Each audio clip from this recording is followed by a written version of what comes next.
Power is a game everyone's caught up in, whether they realize it or not. You're either a chess master of power moves or a pawn being shuffled around by someone else. People with power will manipulate you. They take advantage of you unless you know their techniques. The 48 Laws of Power by Robert Greene provides you with the secrets of the timeless game of power and influence. It's an invaluable guidebook that can help you understand how power works, how it is maintained and wielded, and how to use it effectively. By becoming familiar with the strategies of power, you will learn how to use them ethically without damaging relationships or taking advantage of anyone. Ultimately, the 48 Laws of Power will help you better understand the dynamics of power and how to use them for your own benefit. Power is part of human nature, and there's no such thing as a group of people who don't want power. In this book, the author dug up 48 rules based on historical tales dating back 3,000 years, showing how people either soared or crashed when wielding power. Embrace these laws to up your power game or suffer the consequences. Law 1. Never outshine the master. There was a time in 17th century France when Nicolas Fouquet, a brilliant finance minister, sought to charm the most powerful man in the country, King Louis XIV. Fouquet spared no expense. He built a magnificent estate and hosted a lavish celebration, inviting the king as the guest of honor. Everything was perfect. Dancers, musicians, the finest food, and an air of grandeur. But something unexpected happened. Instead of being impressed, the king felt overshadowed, almost diminished by the sheer brilliance of Fouquet's display. The result? Out of anger, the king had Fouquet arrested the next day and imprisoned for life. You might wonder, why did this happen? Well, Fouquet missed a crucial rule. Those in power must feel secure and admired, never threatened. Highlighting your talents too much can shift the spotlight in the wrong direction, triggering insecurity instead of favor. The key is subtleness. Uplift those above you, let them shine brighter, and they'll see you as an ally, not a rival. Whether it's in the workplace or a social circle, a boss or a leader will always value someone who supports their image of authority. They won't appreciate someone who makes them feel replaceable. So the lesson here is clear. Be strategic in how you display your brilliance. Elevate others to elevate yourself, and ensure you never upstage the boss. Instead, do what you can to put your boss's mind at ease. Never go too far to impress or please them if you don't want to make them feel afraid or insecure. Don't risk upsetting a boss by trying to show him how good you are. He might act grateful right now, but he'll get rid of you as soon as he can and hire someone less skilled and less dangerous. Instead of admitting that you've made him feel less safe, he'll come up with some other reason to get rid of you. Law 2. Never put too much trust in friends. Learn how to use enemies. In the Byzantine Empire, Emperor Michael III had a trusted friend named Basilius. Basilius wasn't born into wealth or power. In fact, he started as a simple stable boy tending to horses. But Michael saw potential in him and raised him from obscurity, showering him with gifts, opportunities, and high-ranking positions. Over time, Basilius became one of Michael's closest allies and most powerful aides. However, something changed. The more power Basilius gained, the more he wanted. Eventually, the gratitude Michael expected turned into envy. Basilius betrayed the emperor, orchestrating his assassination and taking the throne for himself. Michael, who had trusted his closest friend, paid the ultimate price for that misplaced faith. The root of all, familiarity often breeds entitlement. Friends can feel they deserve more than they're given, and the boundaries of loyalty blur when power and ambition enter the equation. While friends may start out loyal, the dynamics of power can twist even the best intentions. On the other hand, enemies, surprisingly, can sometimes be more reliable. An enemy has something to prove, a reason to earn your trust, making them more predictable in their actions. Throughout history, alliances forged with former foes have created some of the most loyal partnerships. This doesn't mean trusting everyone blindly, but recognizing that sometimes the motivations of an enemy are clearer than those of a friend. Law 3. Conceal your intentions. A skilled general doesn't announce his battle plans to the enemy. He moves in silence, carefully plotting every step while keeping his opponent guessing. This is the essence of power. Controlling what others know about your true goals. When intentions are hidden, others can't form strategies against you. They remain in the dark, distracted by false trails and decoys. A perfect example is the story of a nobleman in the French court who wanted to seduce a countess. Instead of letting his actions reveal his interest, he thoughtlessly revealed out his feelings. The countess, once intrigued by his subtle attention, instantly lost interest. His honesty, though heartfelt, stripped away the mystery and left nothing to the imagination. In his rush to reveal his intentions, he destroyed the allure that had captivated her in the first place. The lesson is clear. Revealing too much can ruin the game before it even begins. By concealing your plans, though, you keep others off balance. You maintain the upper hand because they don't know what to expect. Deception doesn't mean lying outright, it means carefully choosing what to reveal and when. Sometimes, even silence can speak volumes. This isn't just about relationships or grand political schemes, it's everywhere.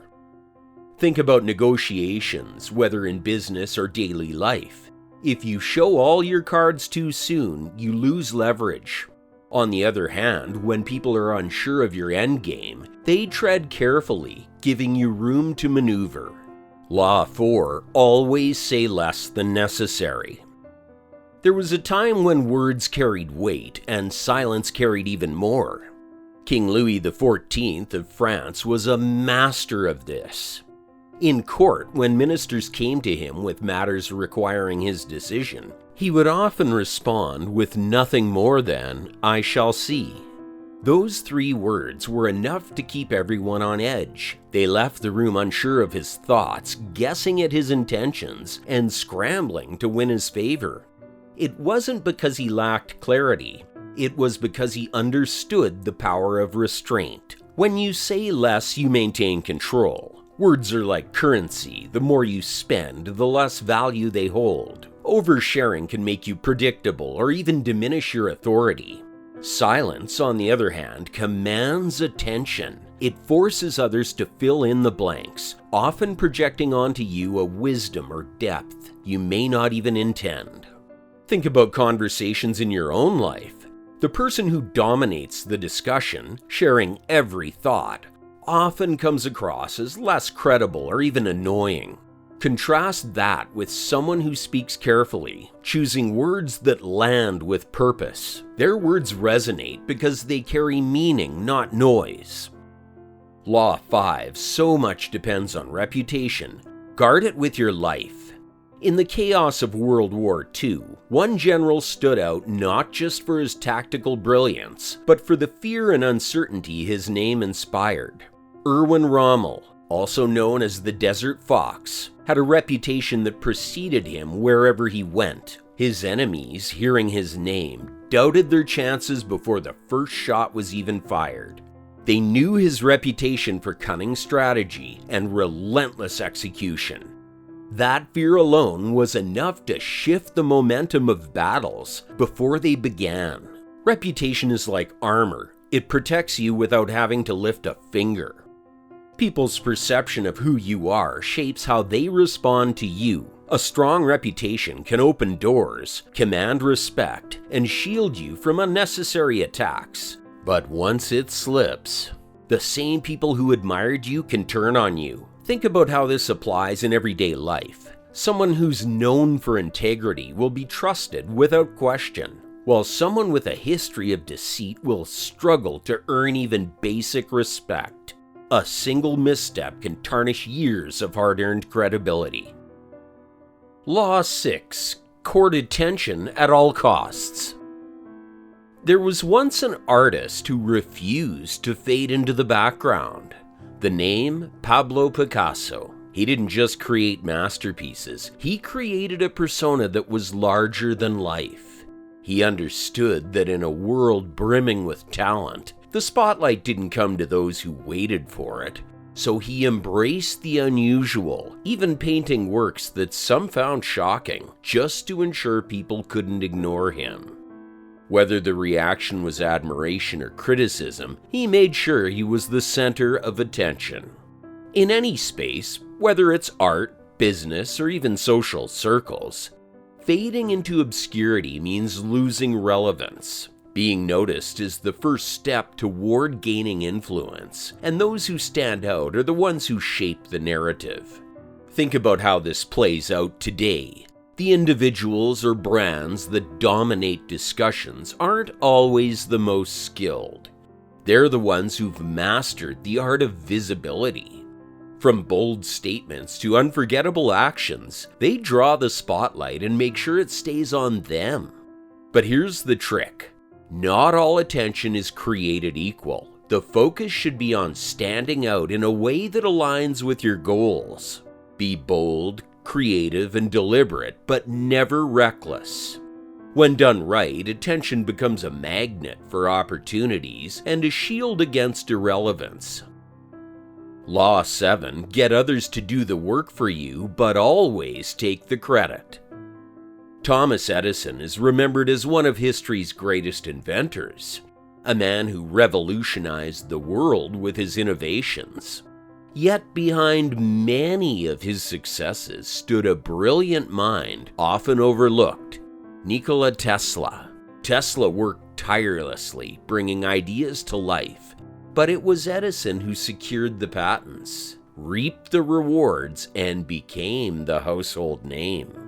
Edison understood something vital about power. It's not just about doing the work, it's about being seen as the one who delivers results. This isn't about diminishing effort or downplaying skill. Instead, it's about recognizing that leveraging the talents of others can amplify your impact. Time is finite, and attempting to do everything yourself can leave you stretched thin.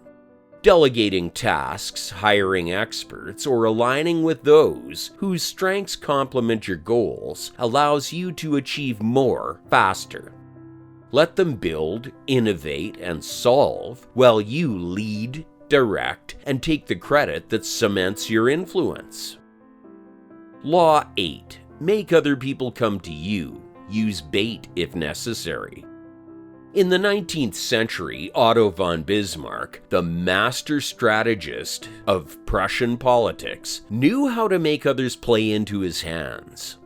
When Prussia was on the verge of uniting Germany, Bismarck needed to draw France into a war. Instead of making the first move, he subtly provoked Emperor Napoleon III by leaking a carefully edited diplomatic telegram. The message insulted the French, stoking national pride and leaving Napoleon with no choice but to declare war. This decision allowed Bismarck to rally the German states under Prussia's banner and solidify his ultimate goal. Bismarck understood a simple truth: the one who acts first often loses control. By staying in his position and letting his opponent move, he forced the enemy into a reactionary state, abandoning their own plans in the process. This is the essence of power, creating a situation where others come to you ready to play by your rules. Whether in business or personal interactions, drawing people in on your terms ensures you remain in control. It's not about inaction, it's about deliberate positioning. The bait can be an opportunity, a challenge, or even silence. Whatever it is, the key is to make it enticing enough that others come to you willingly, thinking they're gaining the upper hand, when in reality they're stepping into your plan. Law 9, win through your actions, never through argument. There's a story about a shipbuilder and a general. The general needed new ships for an upcoming campaign, and he consulted his shipbuilder for advice. The shipbuilder, confident in his expertise, argued passionately against the general's preference for a certain type of vessel, insisting his design would be more effective. His reasoning was flawless, his points logical, but his tone came across as dismissive. The general, feeling undermined, rejected the idea outright and had the shipbuilder executed for disobedience. What the shipbuilder failed to realize was that arguments rarely change minds, especially those of people in power. Words can provoke defensiveness or resentment, even when they're true. Actions, on the other hand, are harder to dispute. A demonstration of the shipbuilder's design in action might have been more persuasive than any argument could ever be. This is a lesson that applies far beyond military campaigns.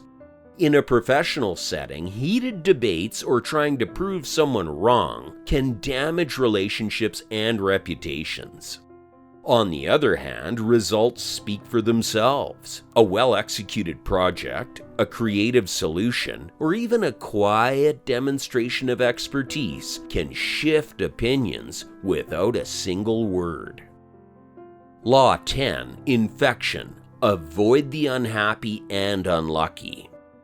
In 19th century Bavaria, there lived a captivating woman named Lola Montez. She enchanted King Ludwig I, capturing his heart and ultimately becoming his mistress.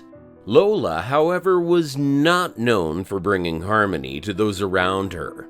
She thrived on chaos, turning the Bavarian court into a battlefield of scandal and intrigue. Her influence over Ludwig caused uproar among the people, leading to protests and eventually forcing the king to abdicate. The once stable monarchy crumbled, all because of Lola's relentless ability to spread discord. This story reveals an important truth: negativity is contagious. Associating with those who thrive on drama, chaos, or misfortune can drag even the strongest into their storm. Their problems become yours, their disasters ripple into your life, and before you know it, you're dealing with the fallout of their choices. This doesn't mean avoiding people in need or turning away from genuine connections. It's about recognizing patterns. Some individuals seem to attract bad luck or create conflict wherever they go, whether out of habit or a deeper need for attention. Aligning with them risks pulling yourself into a spiral that can be difficult to escape. Protecting yourself means setting boundaries. Surround yourself with those who inspire and uplift, not those who bring turbulence to every situation. Energy is limited, and spending it on the perpetually unhappy can drain you of your own potential. Law 11. Learn to keep people dependent on you.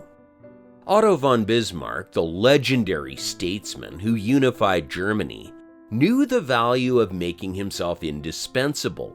He didn't just serve his king, he made himself the architect of the empire, ensuring that no one else could replicate his role. Bismarck didn't hold power because he demanded it. He held power because the kingdom couldn't function without him. Every alliance, every victory, every plan bore his mark. The king knew that removing Bismarck would be like pulling the foundation out from under the house. This is a vital principle of power. Independence comes from being needed. When people depend on you for their success or stability, they are far less likely to challenge or discard you. The more irreplaceable you are, the more control you maintain over your circumstances. Think about the workplace. A specialist who holds unique knowledge about a system or a process is often treated with greater respect, regardless of their title. Why? Because their value extends beyond their position. They are essential to the organization's success. When people rely on you, they protect your place in their world. Law 12. Use selective honesty and generosity to disarm your victim. Count Victor Lustig is one of history's most infamous con artists. Once decided to double-cross Al Capone, a man no one dared to cross. Lustig told Capone he could double $50,000 in a few weeks. Capone agreed and Lustig took the money, only to return it weeks later untouched. Capone, suspicious at first, asked why Lustig hadn't tried to steal it. Lustig replied humbly that his plan had fallen through and he didn't want to cheat an honorable man like Capone. Impressed by Lustig's apparent honesty, Capone gave him $5,000 as a token of goodwill. That's the power of selective honesty. A well-placed act of integrity can lower defenses, making even the most guarded individuals vulnerable. It's not about being genuine all the time. It's about choosing when and how to demonstrate trustworthiness. This principle works because people often expect dishonesty in competitive situations. When someone behaves differently, openly generous or surprisingly honest, it disrupts their expectations and makes them reevaluate. They let their guard down, often revealing more than they would otherwise. Law 13. When asking for help, appeal to people's self-interest, never to their mercy or gratitude. In ancient Athens, two rival city-states, Corcyra and Corinth, were on the brink of war. Both sought an alliance with the powerful Athenians, hoping to tip the scales in their favor. The Corinthians reminded Athens of their past friendship and the debts owed between them. They played on loyalty and gratitude, expecting it to win the Athenian support. Corcyra, however, took a different approach. They emphasized what Athens would gain from siding with them: a strengthened navy, shared power, and strategic dominance over their enemies. The Athenians chose Corcyra. This story teaches a valuable lesson. People are motivated by their own interests far more than by gratitude or sentiment. Appeals to loyalty might sound noble, but they rarely work when self-interest is at stake. Instead, framing your requests in terms of what others stand to gain creates a far more compelling argument. Think of it in a modern context.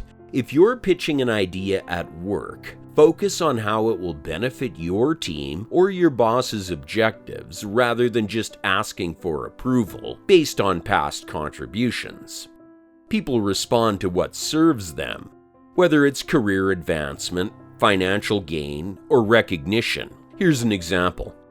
Make sure you won't miss out on our next animated summaries of the best books and ideas by hitting the subscribe button and turning on the notification bell. Our videos will save you money for buying books and time for reading them on your own. So if you want to become smarter and better with books, subscribe to our channel and hit the notification bell. You see, we have just asked you for subscribing to our channel by appealing to your self-interest and telling you how it will benefit you rather than just asking for your subscription. But honestly, every single subscriber helps us to grow our project and continue pursuing our goal of providing the best book summaries for free. So please, click the subscribe button now. Thank you so much. We really appreciate your support.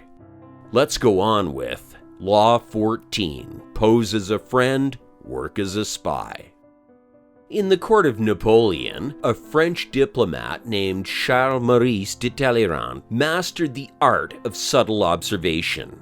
Talleyrand was known for his charm and wit, often engaging others in casual, friendly conversations. Yet, behind his warm demeanor, he was constantly gathering information. His knack for listening closely and asking seemingly harmless questions revealed others' intentions and weaknesses without them even realizing it. With this knowledge, Talleyrand could anticipate threats, influence decisions, and stay several steps ahead in the ruthless world of political intrigue. This approach wasn't about deceit for the sake of it. It was about gaining the upper hand in situations where open confrontation or direct questioning would have failed. The key to his success lay in blending in, making others feel comfortable enough to reveal their secrets. In today's world, this concept still holds power. Whether navigating office politics or building alliances, observing carefully and asking insightful questions can provide a wealth of information. People often share more than they intend when they feel at ease. The trick is to avoid being overt or aggressive. Subtlety is what makes this tactic so effective. Law 15. Crush your enemy totally. Ramon Maria Narvaez, a Spanish statesman and general, was once asked on his deathbed if he forgave his enemies. His response was chillingly simple. "I do not have to forgive my enemies. I have had them all shot." Narvaez lived by a principle many leaders have followed throughout history. When dealing with enemies, leaving even a portion of opposition can be a costly mistake. In conflicts, whether personal or political, half measures often lead to retaliation. Allowing an opponent to survive or recover can give them the time and motivation to regroup, stronger and more determined than before. The same applies to rivalries in modern contexts. When you address a challenge or conflict, resolving it partially or leaving loose ends can invite future problems. This doesn't mean acting out of vengeance. It's about eliminating threats completely. In a competitive workplace, this might involve neutralizing someone's attempts to undermine you by discrediting their actions openly and thoroughly. In business, it might mean ensuring your position is so strong that competitors can't gain a foothold. The lesson here is strategic. When it's necessary to confront an enemy, do so in a way that removes their ability to challenge you again. True victory comes not just from winning today's battle, but from ensuring tomorrow's war never begins. Law 16. Use absence to increase respect and honor. In the bustling courts of medieval Arabia, a dervish, a wandering mystic, was asked by a man why he didn't visit more often. The dervish replied with wisdom that echoes through time. Because the words, "Why have you not been to see me?" are sweeter to my ears than the words, "Why have you come again?" He understood something profound about human nature. Familiarity can breed indifference, and absence has a way of sharpening appreciation. When you're constantly present, your value can be taken for granted. In relationships, work, or social circles, people overlook your worth. Absence, on the other hand, creates a void that others notice. It amplifies your presence in their minds, making them reflect on what they miss about you. This doesn't mean withdrawing entirely or playing hard to get. It's about strategically stepping away when your presence risks losing its impact. A well-timed absence can reset the balance, rekindling interest and reminding others of your importance. Law 17. Keep others in suspended terror. Cultivate an air of unpredictability. Pablo Picasso, the legendary artist, knew how to use unpredictability to his advantage. By the time he became famous, anything he did was seen as intentional genius. One day, he decided to sever ties with his trusted art dealer, Paul Rosenberg, without any explanation. Rosenberg was left in confusion, unsure if he had upset Picasso or if the artist had some hidden reason. This move forced Rosenberg to renegotiate terms and offer even better deals to maintain their partnership. Unpredictability can make people uneasy. When others can't predict your actions, they struggle to control or manipulate you. This creates an environment where you hold the upper hand, keeping everyone around you on edge and attentive. People prepare for what they can foresee, but unpredictability throws them off balance. In life, this principle can manifest in subtle ways. A manager who occasionally changes their methods keeps their team alert and adaptive. On the other hand, a negotiator who shifts tactics unexpectedly can gain the upper hand. It's not about being erratic. It's about ensuring others can't anticipate your next move, which forces them to react cautiously. Law 18, do not build fortresses to protect yourself. Isolation is dangerous. It's easy to think that stepping away from others, cutting yourself off from the world, and focusing on your own path will make you stronger. But take the case of King Charles I of England. At the height of his reign, Charles isolated himself from his advisors and the public. He didn't seek counsel or engage with his people as he should have. Instead, he surrounded himself with a small, trusted circle, dismissing the broader counsel that could have warned him about the growing discontent. By the time the storm hit, when the English Civil War broke out, Charles was already too disconnected from reality. He had no idea what was really happening outside of his narrow, insulated view. The isolation he had embraced left him vulnerable, and that vulnerability ultimately led to his downfall. When you isolate yourself, you cut off your ability to see the bigger picture. Without input from others, you begin to lose touch with reality. You become so focused on your own thoughts, your own ideas, that you stop considering the perspectives of those around you. Isolation feeds a sense of security, but it's an illusion. It makes you think you have control, but you're losing your grip on the outside world. Never think that isolation is the answer. It may seem tempting to retreat, to guard yourself from external influences, but that will only leave you weaker. You need to stay connected, stay engaged, and stay informed. Build relationships, listen to feedback, and never underestimate the power of being in touch with the world around you. Cutting yourself off from others doesn't protect you. It isolates you from the very things that could help you grow and avoid mistakes. Law 19. Know who you're dealing with. Do not offend the wrong person. In the early 13th century, Genghis Khan was building an empire unlike any the world had ever seen. His forces swept across vast lands, defeating all who stood in their way. But Genghis Khan understood a fundamental rule: don't offend the wrong person.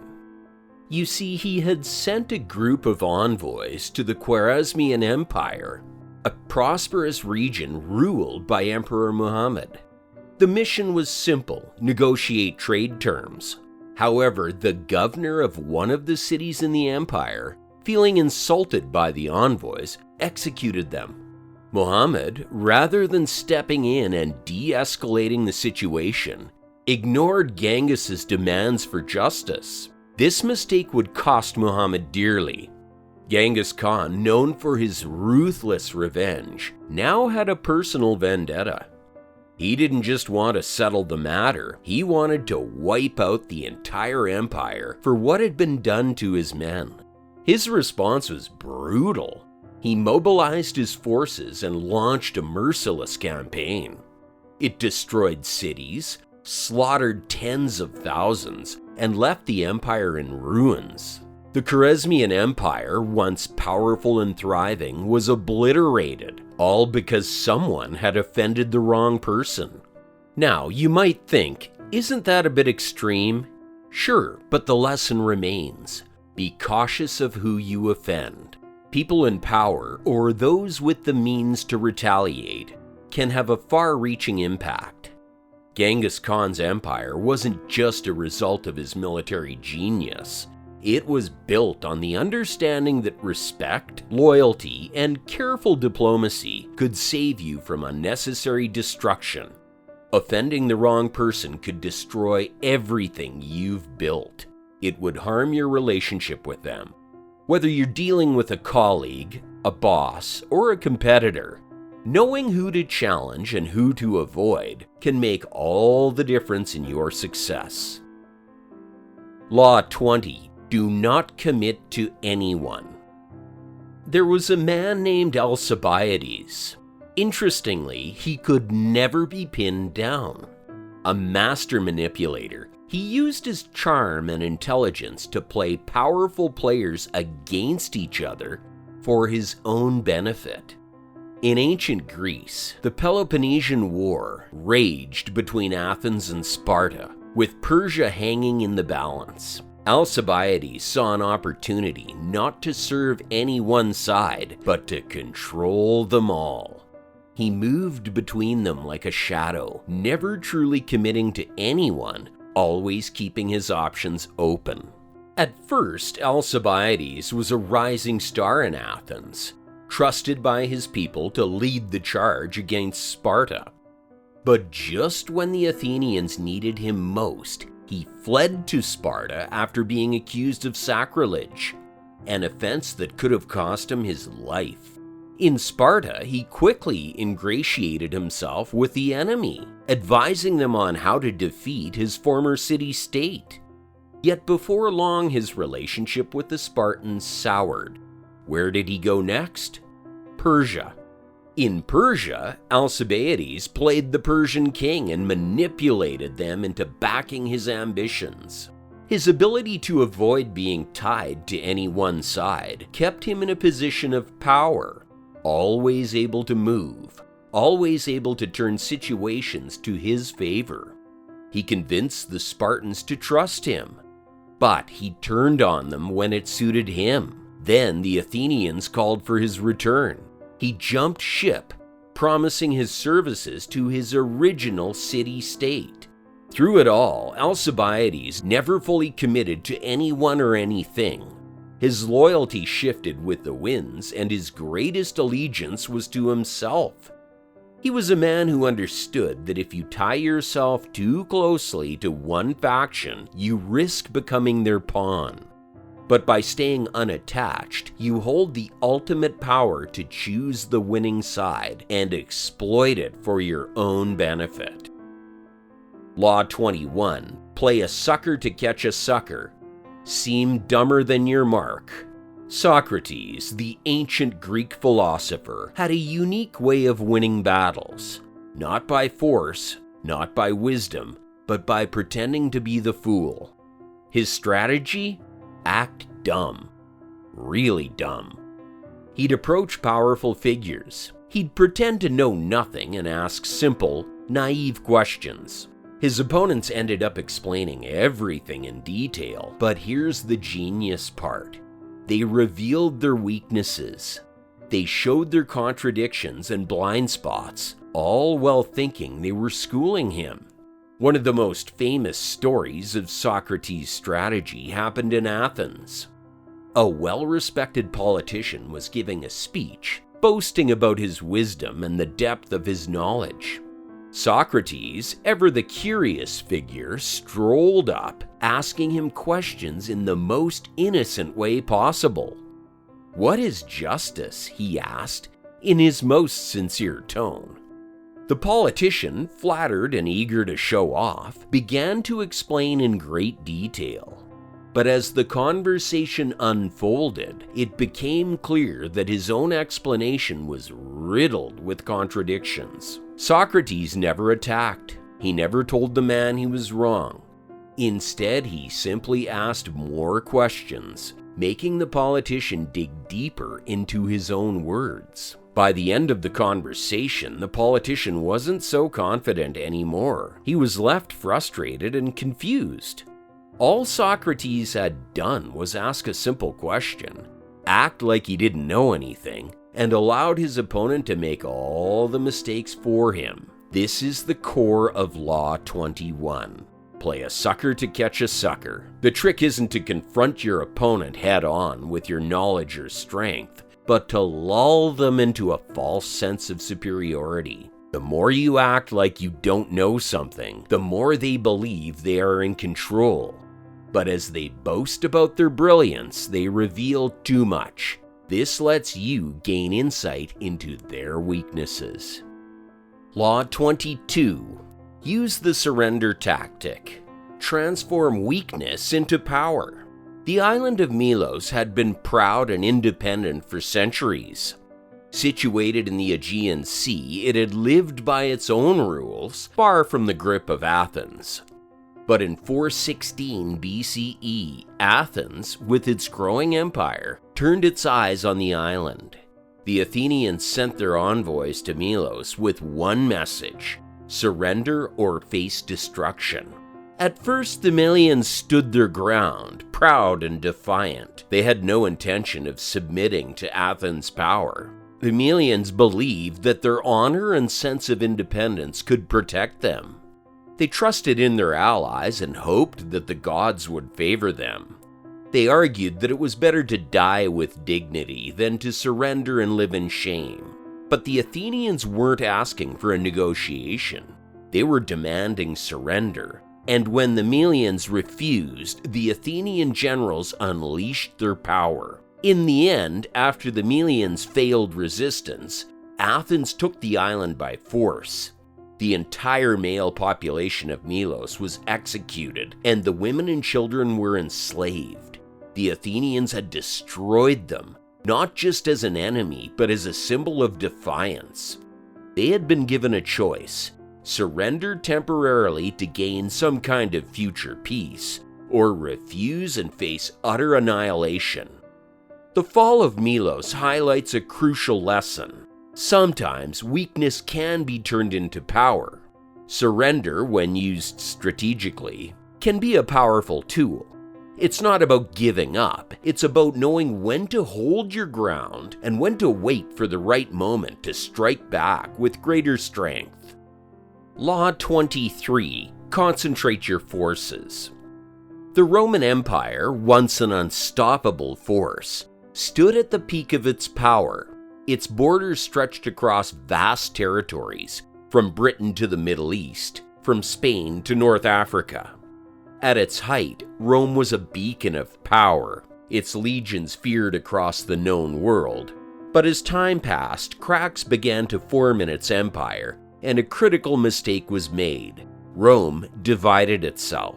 The empire, rather than consolidating its power, decided to divide into two halves: the Eastern Roman Empire, with its capital in Constantinople, and the Western Roman Empire, centered in Rome itself. The division aimed to make the empire easier to manage, but it spread resources thin and created a vulnerability. This would ultimately lead to its downfall. The result? Two empires, each fighting its own battles, each managing its own threats, each struggling to maintain its power. The Roman legions, once an unstoppable force concentrated in one place, were now scattered and spread out across vast territories. Resources that had once been pooled together were now spread thin, leaving each half vulnerable to external forces. This division meant that when the barbarians came knocking, Rome couldn't muster the strength to fight back as one united force. So in the 5th century, the Western Roman Empire was overwhelmed by barbarian invasions. The Visigoths sacked Rome in 410 CE, and eventually in 476 CE, the empire collapsed. The Eastern Roman Empire, though, managed to hold on for another 1,000 years, but by then the Roman Empire as a unified power had already crumbled. The great empire, which had once conquered the known world, fell not because it was outnumbered, but because it failed to concentrate its forces. Concentration of force is everything. When your power is scattered, when your focus is divided, you weaken yourself. The more resources you can gather in one place, the greater your ability to achieve success. Rome's failure to concentrate its power ultimately led to its disintegration. Had the empire remained unified and focused, it might have been able to repel the invasions and survive for much longer. Law 24. Play the perfect courtier. In the past, Charles Maurice de Talleyrand-Périgord was a skilled, cunning diplomat. He could walk the fine line between servitude and control. Born into French nobility, Talleyrand's career spanned across several major political shifts in Europe. Through the reign of the Bourbon monarchy, the French Revolution, Napoleon's empire, and the restoration of the monarchy, he was in many ways the perfect courtier, mastering the art of appearing subservient while wielding real power behind the scenes. His ability to navigate the complex dynamics of power was unmatched. He understood the importance of appearances and how to manipulate them to his advantage. He played the role of the humble servant while secretly maneuvering for his own position. When Napoleon fell, Talleyrand was there. He was ready to align with the new rulers. He offered his services while keeping his options open.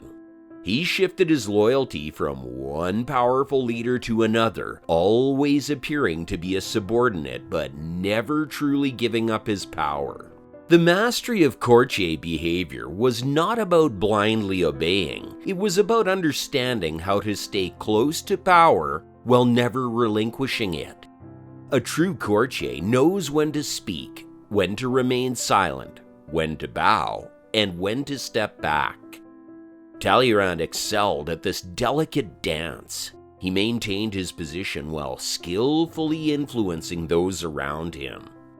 By playing the role of the subservient, humble servant, you can gain access to circles of power that would otherwise be closed off. You get to see the inner workings of influence while remaining in the background, positioning yourself as an indispensable ally. Law 25. Recreate yourself. Julius Caesar, one of the most iconic figures in history, wasn't just a brilliant military commander or a cunning politician. He was, above all, a master of reinvention. Throughout his life, he constantly redefined himself, shaping how the world saw him. His ability to control his image and to recreate himself was as vital to his success as his political and military strategies. In Rome, the public's perception of you was everything. Caesar understood that better than anyone. When he first rose to power, he wasn't the legendary figure we know today. Instead, he was just another ambitious politician with a decent family background, looking to make a name for himself. But what set him apart was his understanding of the importance of controlling the narrative. He wasn't content with being just another senator. He needed to be something greater, something larger than life. He knew that people will label you, and sometimes those labels can stick. But the key to power lies in knowing that you don't have to accept those labels. Just as Caesar did, you can redefine yourself on your own terms. Don't wait for others to give you permission to change. Take the reins of your narrative and control the image that others hold of you. It's easy to get trapped by the expectations of others. Society loves labels.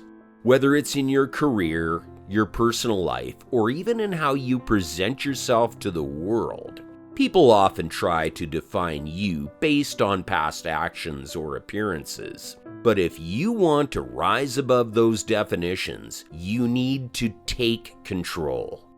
Don't let the world box you in. Control the way people see you, and you'll control your own destiny. Law 26. Keep your hands clean. Cesare Borgia, the son of Pope Alexander VI, was a man who understood the art of power. And if there's one thing he knew, it was how to avoid getting his hands dirty while still getting the job done. In the late 15th century, Cesare was building a power base in Italy. Like any ambitious leader, he had to make some tough decisions. These could easily ruin someone's reputation. Ramiro di Urco was one of Cesare's trusted lieutenants, a man put in charge of the brutal task of pacifying a rebellious region. Urco did his job well, using extreme measures to restore order, but Cesare, ever the tactician, had bigger plans.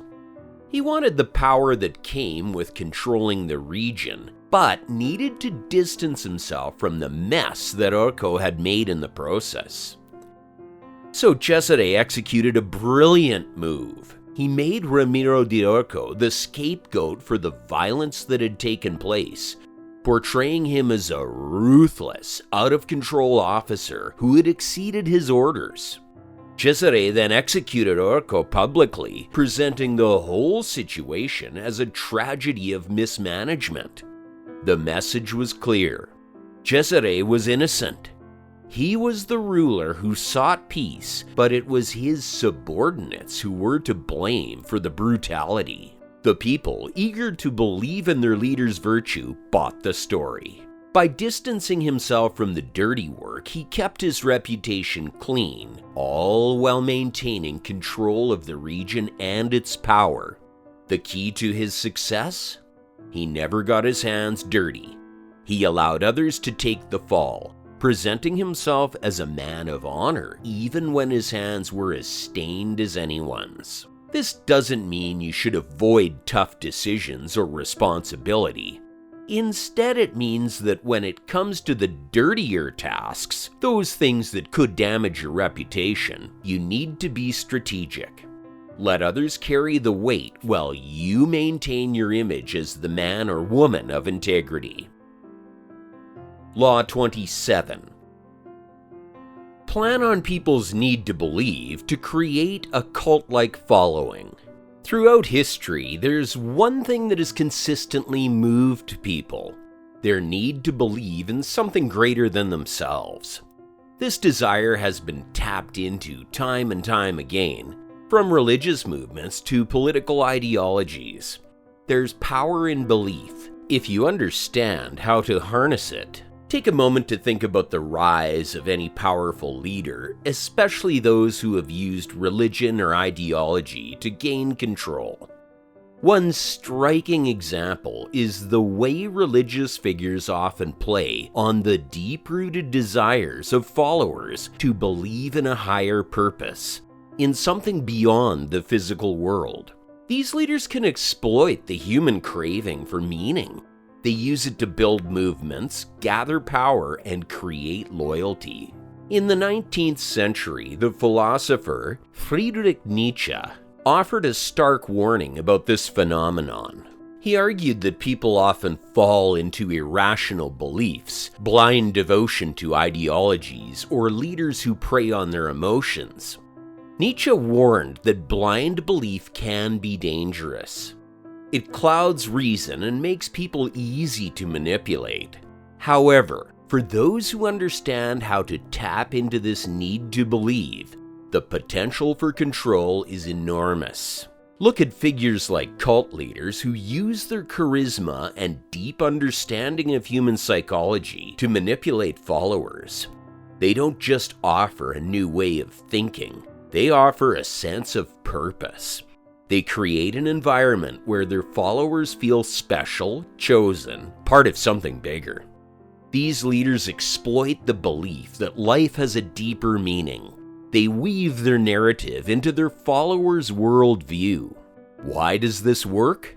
It works because belief gives people strength. It gives them direction. It gives them something they can hold on to in a world that often feels chaotic and uncertain. It makes them feel part of something bigger than themselves, and that connection is powerful. A compelling narrative can convince people to follow you. It could be a vision, a philosophy, or an idea. It can make them believe in what you stand for and earn their loyalty. Law 28. Enter action with boldness.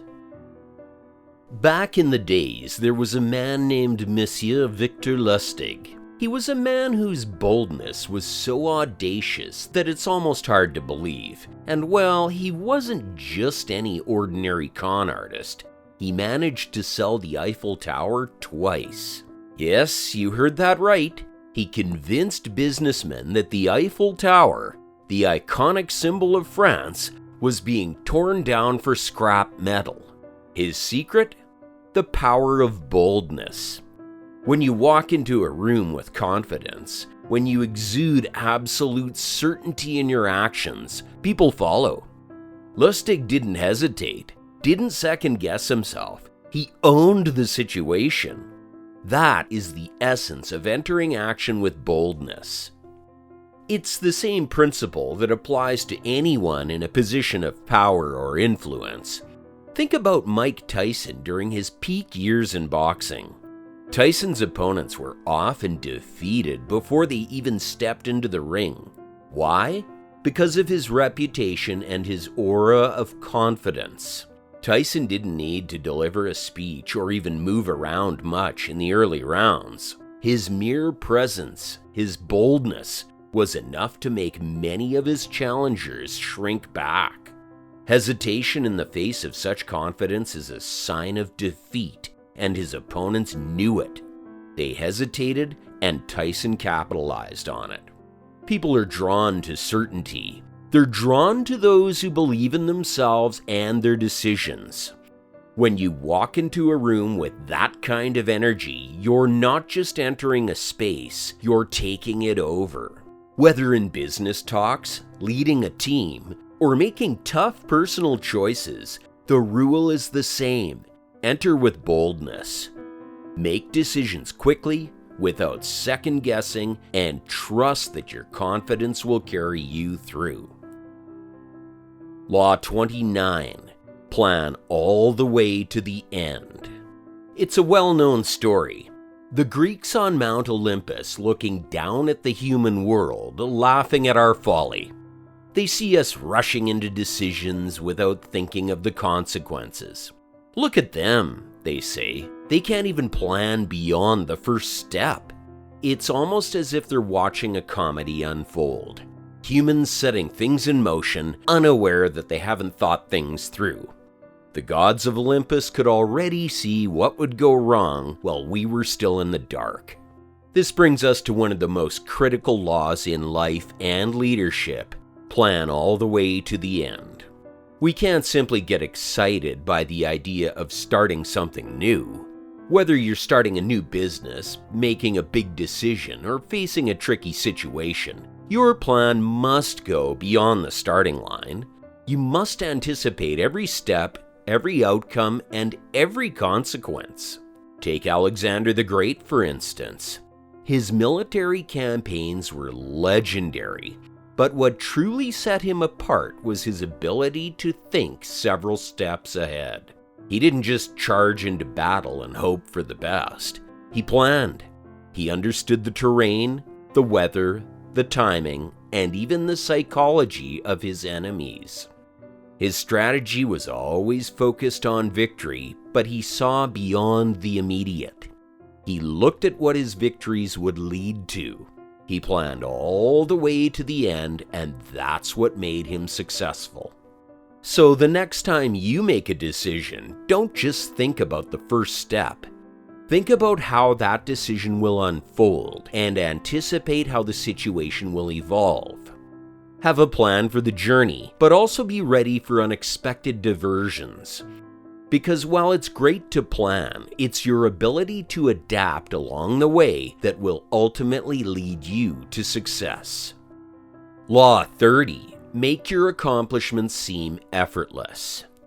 Harry Houdini was the king of escape artists. The crowd would sit in awe watching him bound in chains, submerged in water, or locked in iron cages.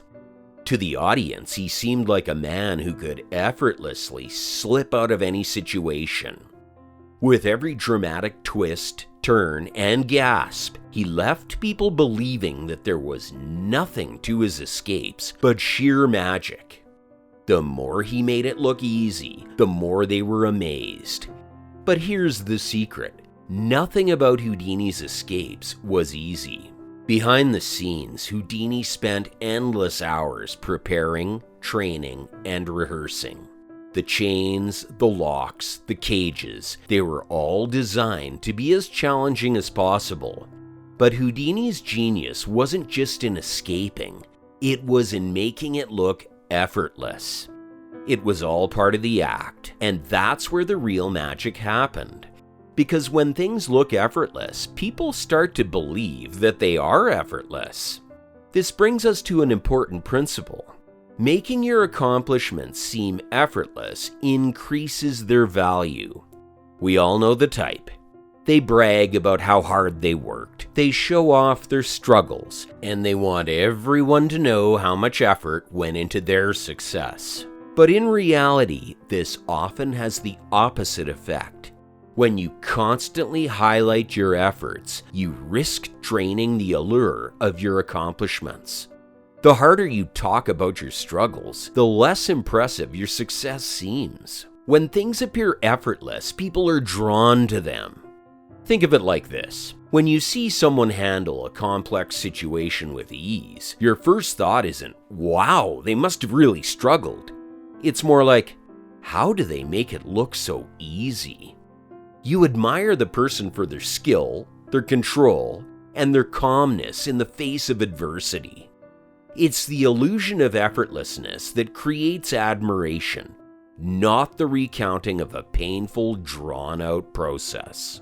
Law 31. Control the options. Get others to play with the cards you deal. Ivan the Terrible was a master manipulator. Known for his ruthless tactics and unpredictable behavior, he wielded power with a terrifying combination of violence and psychological warfare. One particular episode in his reign illustrates a brilliant move that not only demonstrates his cunning, but also the power of controlling the choices others believe they have. He had fallen out with the boyars, the Russian nobility who held significant power in the country.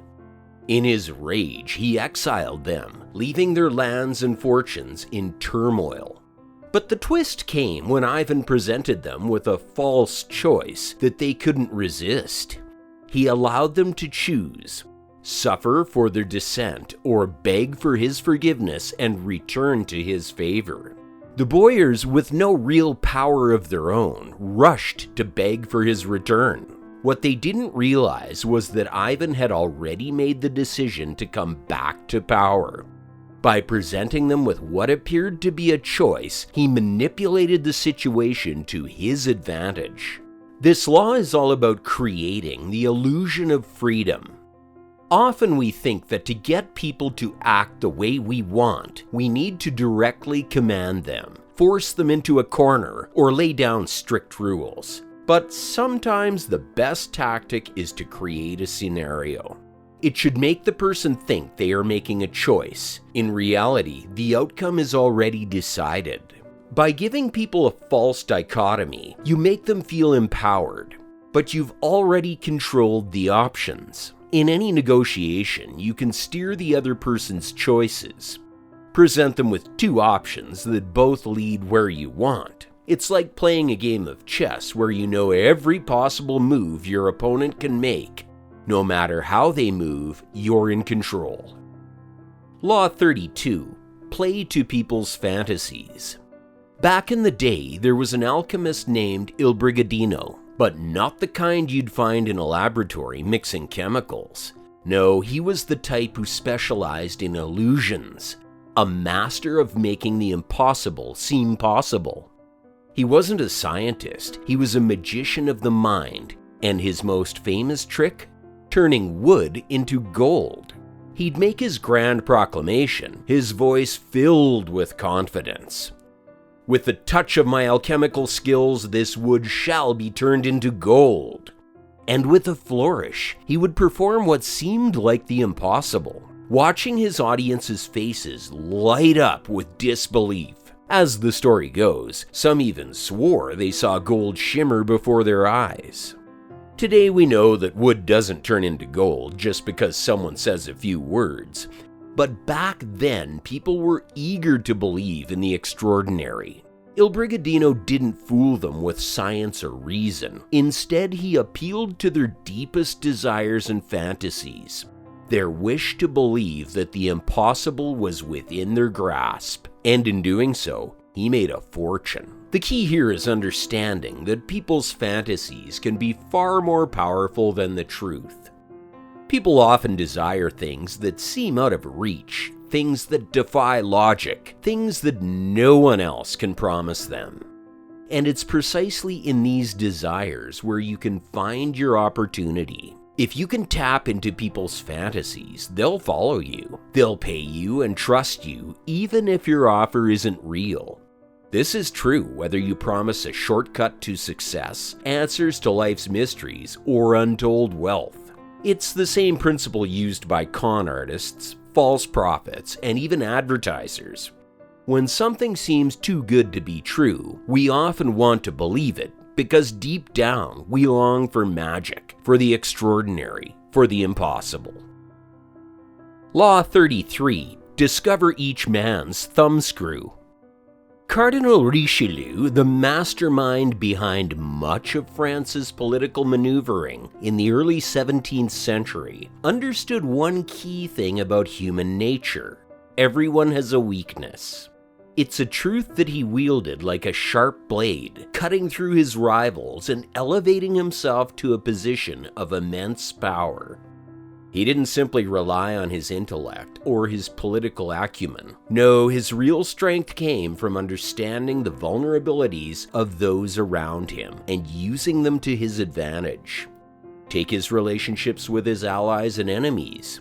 Richelieu knew exactly where each man's fears, desires, or insecurities lay.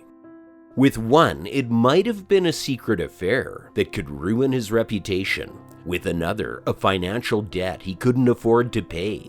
He didn't need to confront them head on. He just needed to know their weaknesses. By pulling the right strings at the right time, he could control the actions of those around him, turning them into pawns in his game. It's not just about exploiting weaknesses, though. It's about control. When you know what makes someone tick, you can control how they behave, what they want, and how they act. Vulnerability becomes leverage, a tool that, when used wisely, can grant you unimaginable influence. In Richelieu's case, it helped him secure his position as the most powerful man in France after the king. Law 34. Be royal in your own fashion. Act like a king to be treated like one. Now, this isn't about arrogance or false pretense. It's about embodying confidence. Whether you're in a business meeting, a social gathering, or even your personal life, if you act like your presence matters, others will take notice. If you constantly second-guess yourself or seek validation, people will doubt you. They will see you as someone unsure of their worth. Confidence breeds respect, and respect opens doors. Take Christopher Columbus, for example, the man credited with discovering the New World. He wasn't always the high-status explorer we think of today. In fact, his early life was far from glamorous.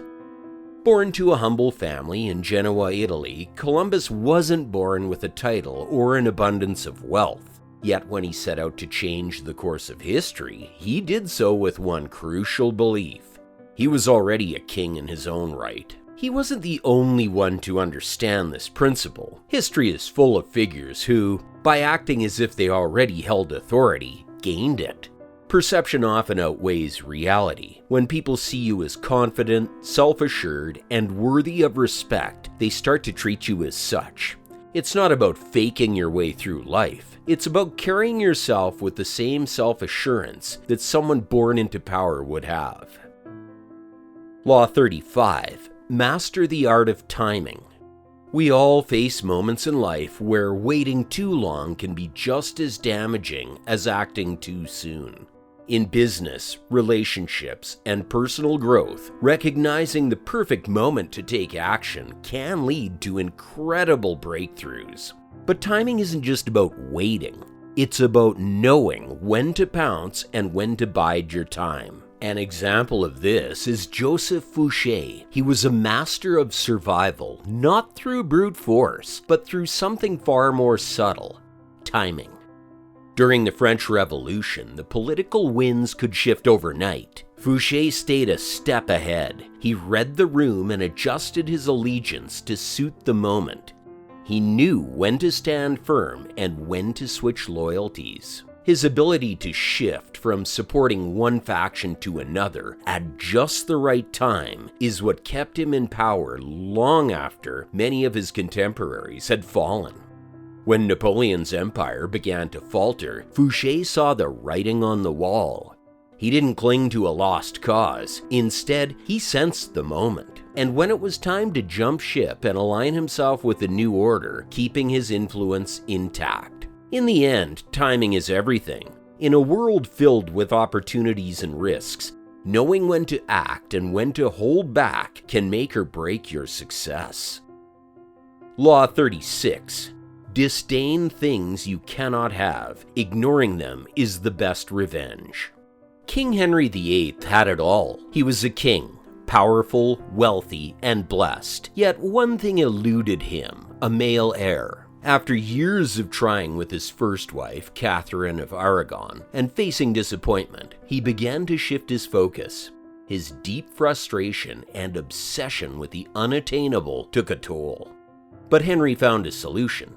He stopped caring about what he couldn't have. Catherine, once the queen he adored, became something to be disregarded. She couldn't give him the son he desperately wanted, so he dismissed her. His decision to ignore the things he could no longer attain gave him freedom from the emotional turmoil of striving for the impossible. The lesson here isn't about heartless abandonment, but about preserving your emotional energy. When we fixate on what we can't have or achieve, it drains us, both emotionally and mentally. Just like Henry, we all have things we cannot control, and trying to control them only leads to frustration. By disdaining what we cannot have, we free ourselves from the endless cycle of disappointment and emotional struggle. Law 37. Create compelling spectacles. Dr. Weisletter was a master of spectacle. He wasn't a healer in the traditional sense. He didn't have any groundbreaking medical knowledge. But what he did have was an uncanny ability to create a performance that left people in awe. He claimed that his treatments could heal patients through the mysterious power of moonlight. The idea alone was enough to spark curiosity, but it wasn't just his claims that captured attention. It was the grand, almost mystical spectacle he orchestrated. Each treatment was an event. Patients would lie in beds under the moonlight surrounded by candles, while Dr. Weisletter spoke in soft, soothing tones. The atmosphere was magical, the energy was electric, and the results? Well, people believed they were healed. In truth, Dr. Weisletter wasn't curing anyone. His treatments were nothing more than a spectacle designed to captivate the imagination and sway the opinions of his audience. But in a world where people longed for miraculous solutions to their problems, the power of spectacle made his claims seem believable. This idea of creating compelling spectacles isn't about fooling people, it's about understanding how to capture attention. When you make an event out of something, when you make it larger than life, you create an experience that people won't forget. It's not just about the action, it's about the emotions and the atmosphere surrounding it. People are drawn to the dramatic, to the extraordinary.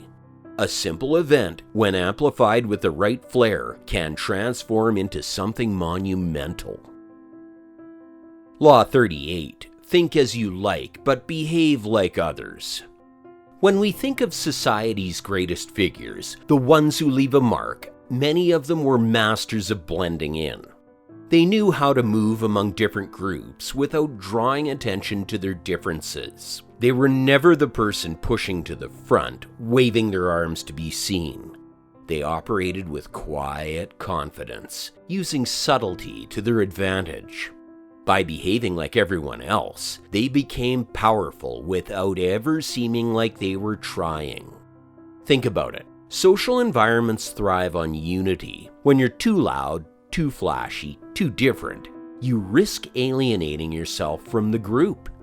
People naturally gravitate toward the familiar. If you're the one acting out of the ordinary, you may be seen as a threat to that harmony. It's a natural reaction. The human brain is wired to protect the status quo. One Greek warrior named Pausanias didn't master this. He wanted to be more than just a soldier. He wanted to be a legend. His strategy?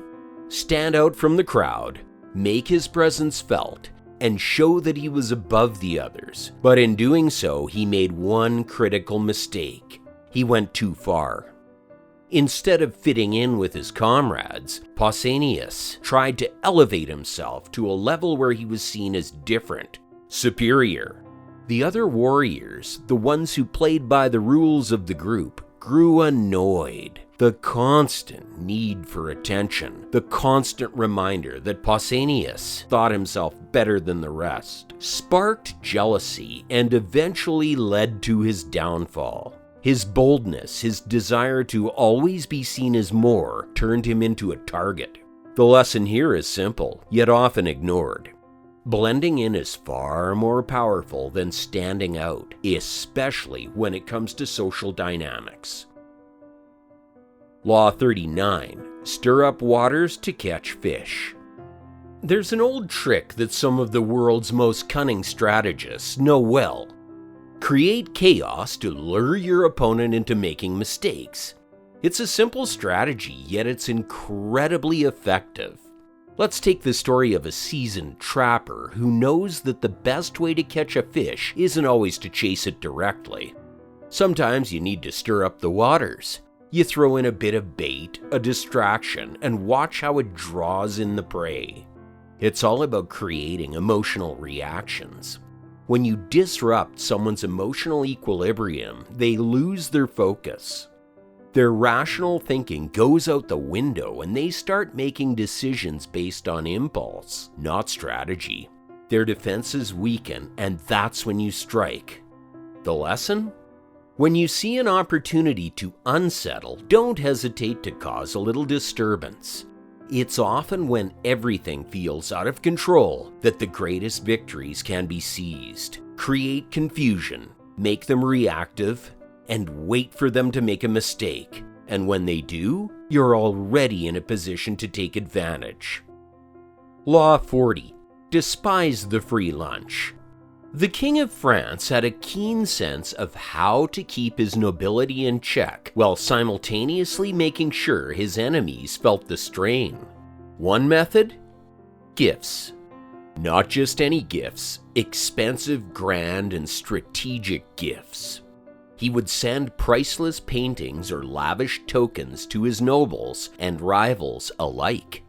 At first glance, it seemed like an act of generosity, but look deeper and you'll realize it was part of a much larger game. By giving such gifts, Louis wasn't simply being nice, he was investing in his relationships. He wasn't asking for anything in return immediately, but his gifts came with an unspoken expectation. He was making sure that even when his rivals accepted his generosity, they owed him something. This created a subtle debt that placed his enemies in a position of weakness. It wasn't a direct bribe, but it was far more effective. The true power lies not in taking what's offered to you, but in giving. In paying your way, in creating relationships that are based on mutual value, not one-sided handouts. Even in the case of Louis XIV, he wasn't just gifting for the sake of gifting. He was setting the stage for future leverage. When you give something, you're in control.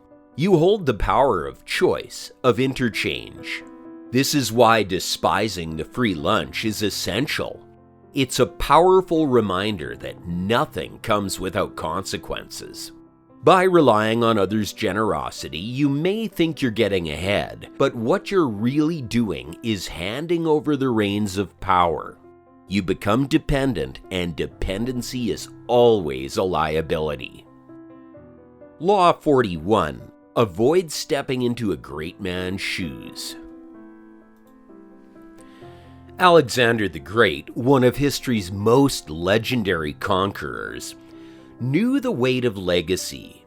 Born to King Philip II of Macedon, he could have easily coasted along on his father's coattails, basking in the glory of his father's conquests. After all, Philip had built one of the most powerful empires in history. But Alexander made a bold decision. He wasn't going to follow in his father's footsteps.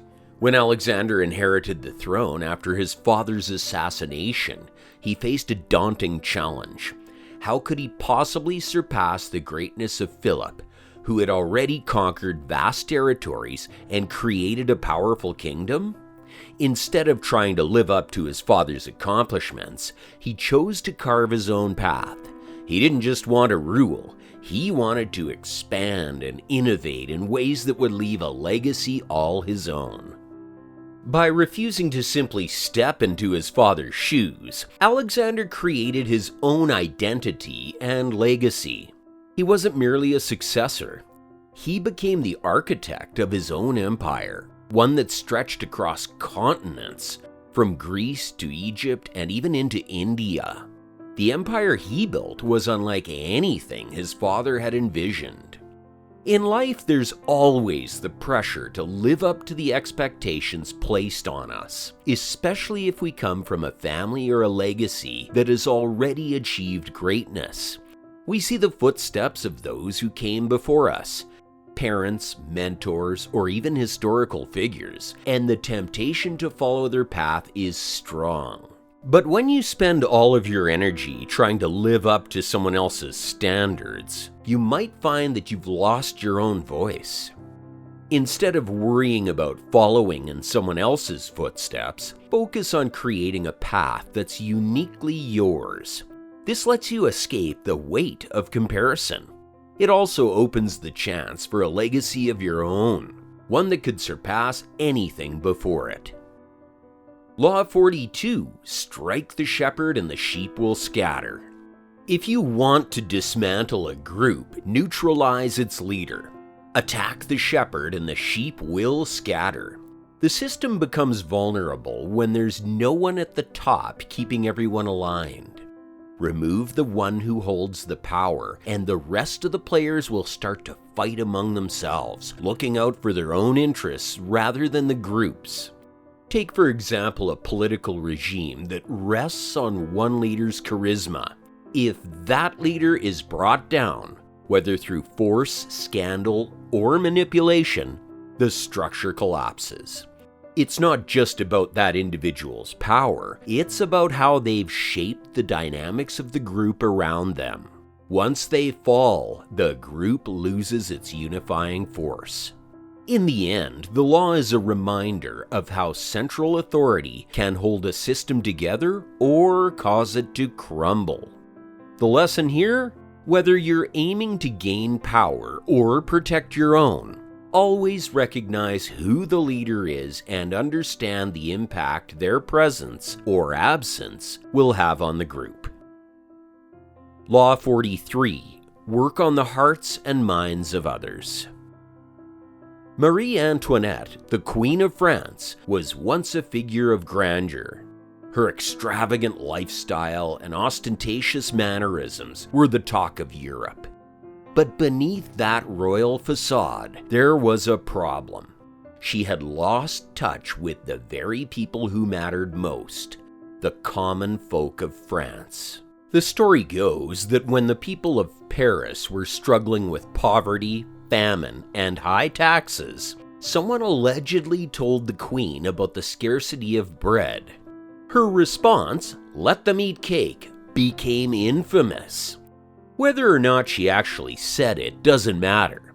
What's important is the image it created. It portrayed her as out of touch, indifferent, and completely disconnected from the suffering of her people, the people she was supposed to rule over, protect, and relate to felt nothing but resentment.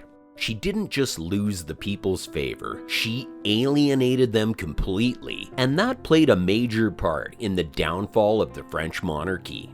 If you want to maintain power, authority, or even a simple friendship, it's crucial to understand the power of working on the heart and mind of others. People are far more likely to follow, trust, and support those who make an effort to connect with them on an emotional level.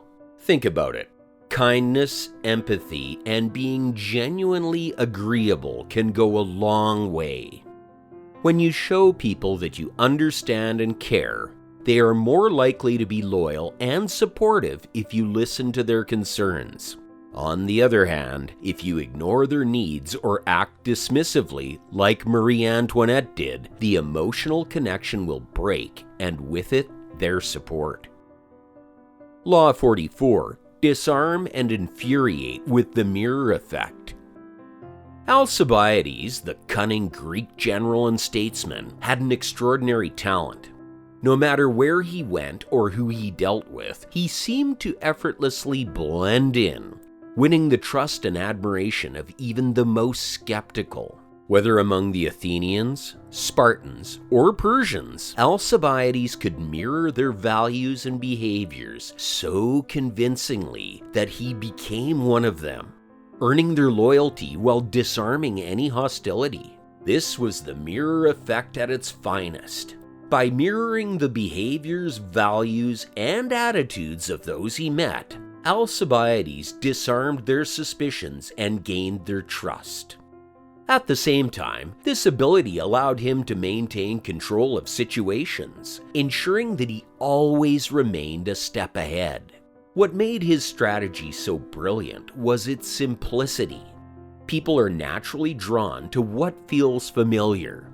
When someone mirrors their actions or values, it creates a sense of comfort and connection. This approach does more than just win trust, it also enrages opponents.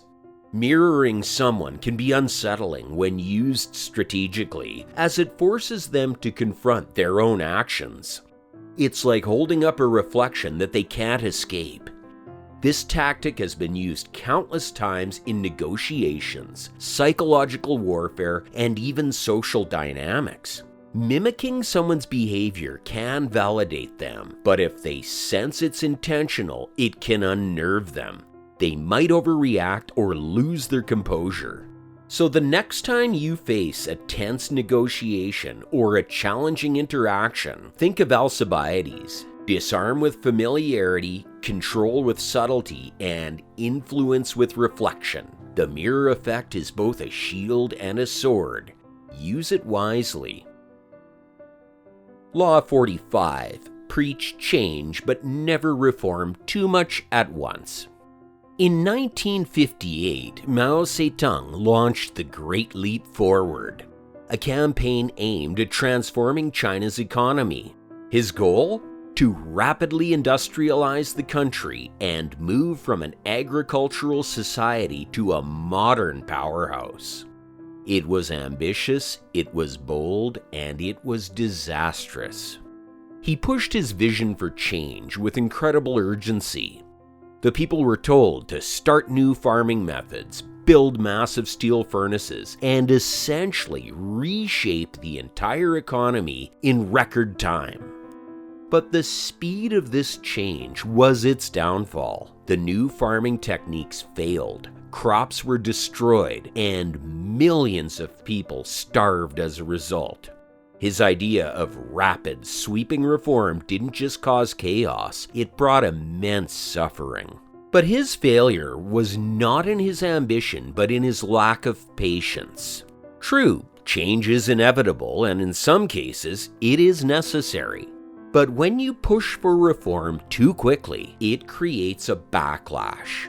People are resistant to change, especially when it's forced upon them without their understanding or consent. The lesson here? Slow and steady wins the race. If you want real, lasting change, you need to ease into it. People don't respond well to quick, forced shifts. It disrupts their world and creates unnecessary anxiety. Gradual change allows people to adjust, to adapt, and to feel like they have a say in the transformation, making them far more likely to support it. Law 46. Never appear too perfect. Sir Walter Raleigh was one of the most celebrated men of his time. A bold explorer, writer, and courtier at the royal court of Queen Elizabeth I, he seemed to have it all. He was charming, intelligent, and undeniably talented. His reputation, however, wasn't built on just his accomplishments. It was built on the air of perfection he presented to the world. He made no room for flaws, no space for weakness. But that, as it turned out, was his downfall. Raleigh's charm and confidence made him a favorite at court. However, he made the mistake of appearing too perfect. His rivals, and even those who had once been his allies, began to resent him. They saw his perfection as a threat, something unattainable, and it didn't sit well with the complex dynamics of the royal court. When Raleigh fell out of favor, his enemies seized upon his flawless image. They used it against him, framing him as someone so self-absorbed and perfect that he became unrelatable and, worse, dispensable. The lesson? Perfection breeds resentment. When you appear too flawless, too polished, people start to distance themselves from you. Why? Because perfection creates envy, and envy creates enemies. People like to feel that they can relate to others. If you're too perfect, you become untouchable, and that's dangerous. No one wants to feel overshadowed or inferior to someone they have to work with or depend on. Law 47. Do not go past the mark you aimed for. In victory, learn when to stop. People often make the mistake of pushing too hard when they've already achieved success, thinking that more is always better. But pushing too far can lead to exhaustion, resentment, or even a downfall. The moment you overstay your welcome, it can all crumble. Think of successful business leaders who exit at the right time, cashing out while their company is on a high. Or politicians who step down gracefully after years of service, leaving with their legacy intact, rather than dragging on until they lose support. In all these cases, the secret is in knowing when to let go before others begin to see you as a burden rather than a benefit. Take Madame de Pompadour as an example, one of the most influential women at the French court. Her story is a classic case of knowing the perfect moment to exit gracefully. She had an incredible influence at the French court for years, but as time passed, she recognized the changing tides. She understood that there were limits to how long one could stay on top before it started to feel forced, or worse, resented. Instead of clinging to her position as a lover, she chose to gracefully step back when a new woman entered Louis's life. By doing this, she ensured that her departure was not marked by bitterness or rejection, but by respect and even admiration. Her ability to let go at the right time is a masterclass in the art of graceful exits. It was about knowing that victory comes in many forms. Sometimes it's in knowing when to stop, to avoid becoming stale or redundant. In Pompadour's case, her decision to step aside kept her in Louis's favor and even preserved her wealth and influence for the future. Law 48. Assume formlessness. There's an ancient lesson hidden in the history of Sparta and Athens. Two powerful forces, yet one faltered while the other thrived. What was the difference between them? The ability to adapt. Take Sparta, for instance. Their warriors were legendary, rigid, disciplined, and unwavering in their approach to life. But when the world around them started to change, they couldn't keep up. Their whole system, based on strict tradition and unchanging values, became their weakness. When faced with new challenges, they couldn't bend, and soon they broke. In contrast, Athens flourished because they were able to adapt. They didn't cling to the past. Instead, they understood that times change, people change, and circumstances change. They knew that rigidity could become a fatal flaw, while flexibility was key to survival. This idea of formlessness, the ability to shift and adjust, to be like water, was what allowed Athens to keep evolving, stay ahead, and remain relevant through times of crisis. When faced with challenges, they didn't resist change, they embraced it. Just like water, which takes the shape of whatever container it's in, true power lies in the ability to assume formlessness, the ability to adapt to any situation and turn it to your advantage is the real secret to resilience. You don't have to fight every battle head on.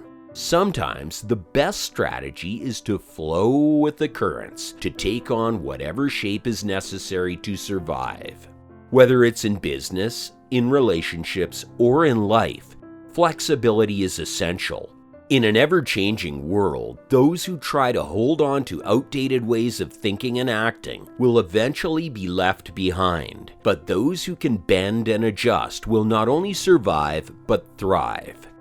Now that you know the 48 laws of power, you're going to need to understand how to master your people skills. In another masterpiece, The Laws of Human Nature, Robert Greene explains just that. We totally recommend you watch our summary of Greene's 18 Laws of Human Nature, but before you do that, make sure to let us know which of the 48 laws of power resonated with you the most in the comments. And if you still haven't subscribed to our channel, please be sure to hit the subscribe button for more exciting book summaries like this. Thank you, see you in the next video.